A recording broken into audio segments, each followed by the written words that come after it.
আজকে আমি কথা বলবো যে তোমরা কিভাবে বাটন মোবাইল দিয়ে বিকাশ থেকে মোবাইল রিচার্জ করবে। তো এর জন্য তোমরা চলে যাবে তোমাদের মোবাইলের যে মোবাইলে চলে যাবে। তো চলে আসার পর তোমরা এখানে *247# লিখে তারপর কল অপশানে ক্লিক করে দিবে। তো ক্লিক করার পর তোমরা এখানে যে নিচের দিকে 3 নাম্বারে দেখতে পাচ্ছ মোবাইল রিচার্জ। তো তোমরা এখানে 3 মোবাইল রিচার্জে ক্লিক করে দিবে। তো আমি এখানে সিলেক্ট ক্লিক করে 3 এখানে 3 লিখে দিব। তারপর এখানে যে ওকে অপশানে ক্লিক করে দেব। তো ওকে অপশানে ক্লিক করার পর তোমরা রবিতে করতে চাইলে 1, এয়ারটেলে করতে চাইলে 2, গ্রামীণে করতে চাইলে 4 আছে বাংলা লিঙ্কে এখানে যে 3 দেখতে পাচ্ছ। তো এবার আমি তোমাদেরকে রবিতে করে দেখিয়েছি। তো এর জন্য আমি সিলেক্টে ক্লিক করে তারপর এখানে 1 সিলেক্ট করে দেব, যেহেতু আমি রবিতে করব। তারপর ওকে অপশানে ক্লিক করে দেব।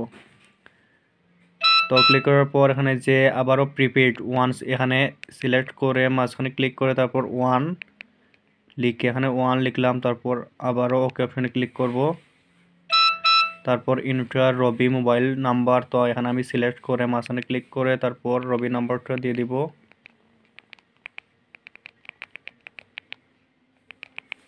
তো আমি নাম্বারটা দিয়ে দিলাম। এইবার ওকে অপশানে ক্লিক করে দেব। তো ক্লিক করার পর এখানে যে দেখতে পাচ্ছ ইন্টার রিচার্জ অ্যামাউন্ট। তো আমি এখানে সিলেক্ট অপশানে ক্লিক করে অ্যামাউন্ট দিয়ে দিব, আমি যত রিচার্জ করতে চাচ্ছি। তো আমি দিয়ে দিলাম অ্যামাউন্টটা। তারপর ওকে অপশানে ক্লিক করে দেব। তো ক্লিক করার পর এখানে যে নিচের দিকে inter menu pin to confirm. আমি এবার পিন দেওয়ার কথা বলছি, আমি পিনটা দিয়ে দিব। এখানে সিলেক্ট অপশানে ক্লিক করে তারপর পিনটা দিয়ে দেবো। এখানে আমি দেখতে পাচ্ছি যে পিনটা দিয়ে দিয়েছি। এবার আবারও ওকে অপশানে ক্লিক করে দেব। তো এবার এখানে যে দেখতে পাচ্ছ ইনফ্লুয়েন্সড ফাউন্ড, মানে আমার এই যে আমি যত টাকা রিচার্জ করতে চেয়েছিলাম এখানে এই বিকাশ সিমে পর্যাপ্ত পরিমাণে ব্যালেন্স নেই, এজন্য রিচার্জ হয়নি। কিন্তু আমার যদি পর্যাপ্ত অ্যামাউন্ট থাকতো তাহলে কিন্তু রিচার্জ হয়ে যেত। তো চাইলে তোমরা আর কি এইভাবে যে কোনো সিমে বিকাশ থেকে মোবাইল রিচার্জ করে নিতে পারো।